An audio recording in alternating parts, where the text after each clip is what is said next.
Hey YouTube, it's Pavlov again. I just want to show you real quick the cold steel paradox. It's two-handed opening, but you can get it out pretty fast. It's a big knife. It's beautiful. Hold it like this if you want. Open and close it.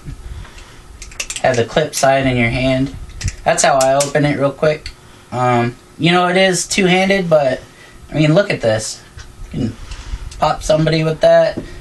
Hold it in your fist like this so the two sides are sticking out. Go to town. Bam, bam, bam. But, it's real quick. So I'll give you a close-up view and take a look at it. Come on. Where the hell are you going? Oh, I thought we were doing two parts. Okay. Blonde streak moment. Alright, there's that one, and here's the size comparison real quick. We just talked about this, honey. People may not have that knife. It's okay. This is a bird caracara. It's Endura sized, maybe a little bigger Endura. Here you go, use my phone. That's a Droid one, I think. Motorola Droid 1. So okay. That gives you any idea of how big that big knife is. Alright, we'll do a little measurement real quick. Okay. What are you doing first? I'm just doing the measurement real quick. Go 4.5 inch blade. I'd go with 4 3/4. Okay. I'll go with that. I always agree with the ladies. 5.5 inch handle, what do you think? Yeah. Okay. This is a beautiful knife. It's all polished. It's Aus 8. Cold steel. It's made in Taiwan, not Taiwan. Taiwan. Name your kid Taiwan. Okay, oh man. Okay, it's made in Taiwan. It's got a thick blade on it. See that?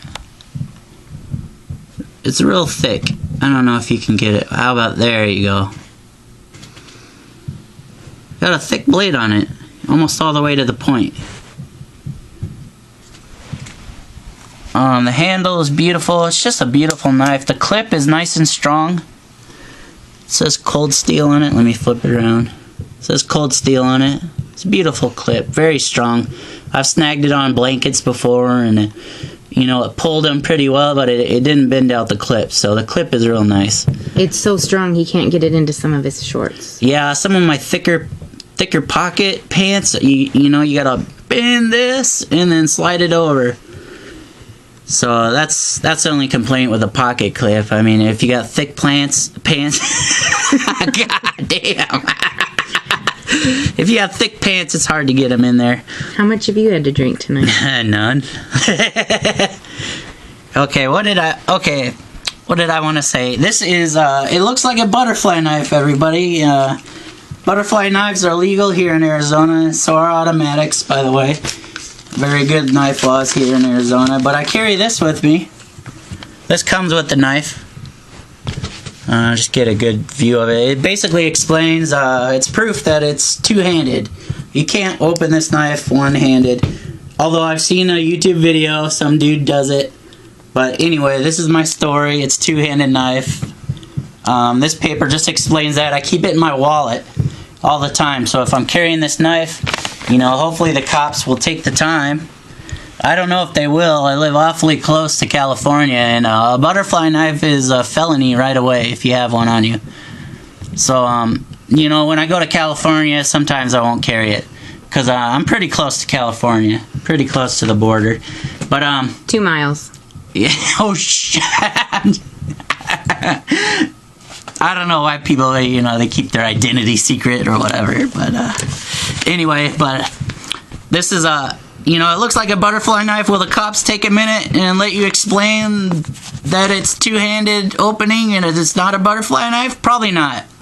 We've all had our run-ins with some cops, so, a lot of them, they're not the most patient or, caring. I guess they're caring. Anyway, I don't have a problem with understanding. Cops. Yeah, some, they're used to people giving them crap, so, or lying to them, so they probably won't take the time. So just be careful with carrying this around. If you like ballad songs, this is perfect. Exacto say, you know, it looks like a ballad song, but it ain't, so I don't like it. So I understand that too. But it's beautiful, though. I mean, look at this. I started EDCing this. I got it off One Stop Knife Shop or whatever it is. And, you know, this is my most expensive knife. Actually, he's wrong. We got it from Poor Fish. No, not this one. Yes. No, you're wrong. Considering I pay the bills and I buy the knives, it's from Poor Fish. You're actually wrong. No, I'm not. Okay, whatever. All right. But, you know, it's my most expensive knife. I think it was around $80, right?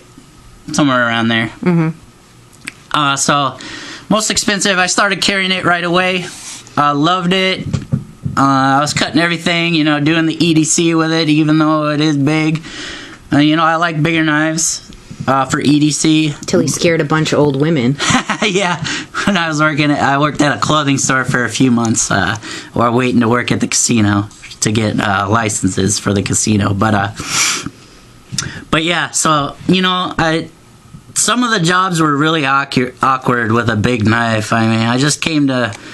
You know, some of those guys that like the 3-inch blades, you know, I think you're right. A bigger blade is awkward for some EDC tasks, so I haven't been carrying it a lot lately. And he let some old women cut cake with it. Yeah, I was like, they're like, oh, does anybody have a knife? And I had this one and another one. I'm like, oh, I got this one. And they're like, oh my God. But they started cutting cake with it, birthday cake. And I'm sitting there thinking, oh my, no, not the pivot. And then they gave it back to me, and there was cake like up to here. And I said, oh, good. I wiped it off, and they're like, oh, we need it one more time. And they shoved it under a piece of cake to serve it. And they got the cake all the way up in the air. Oh, I was like, oh, thank you, and put it away in my pocket. I'm trying to figure out, you know, if I should stop at a gas station restroom and clean it off as best I can. But, you know, basically I just rushed home and cleaned it off. I spent like an hour cleaning all the cake out of these little holes. Look at this.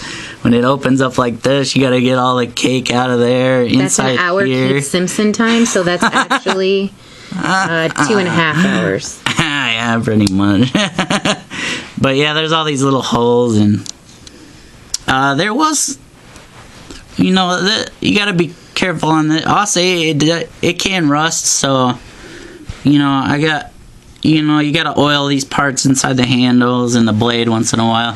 One weird thing, if you feel the blade, it's hollow ground. If you run your fingers down there, there's a little lip right here before the final edge. I don't know what that is. It just catches my finger right before the edge, so I don't know what that is. But it's sharp. So I'm not gonna do a paper cut test. You know, the last one did not go so well for me, so I'm just gonna skip it on this vid. Alright guys, that's the Cold Steel Paradox. You know, it's awesome. I would probably carry this. You know, as I said, for defense, you can hold it like this, or go way up on the handle like this. Oh, not that far. If you don't like your fingers, maybe. But you can put your thumb out like that. You know, it's a big blade. You can do some damage with this baby. So, you know, it's a good defensive knife. Just ball it up. You know, take it out of your pocket. Here's the clip. Take it out. You know, put your thumb on top and go to town. Give somebody a headache if they deserve it. And a lot of people have it coming. So, or ball it up like this, and you know. Alright guys, I'll see you later. Just a little PS, Mr. Oromoto, just to let you know, I found the anti-shake button. Thank you very much. So I'm hoping you're enjoying these videos a little more. And just to let you know, you kind of gave me a little shot to my self-esteem. So next time, be a little nicer.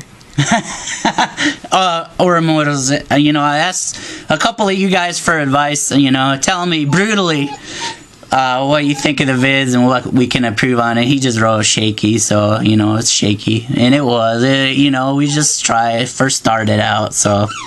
But now we're doing better, I hope, so. Sorry, Oromoto, but, you know, that kind of hurt her feelers, so. Anyway, sorry. I love your video still.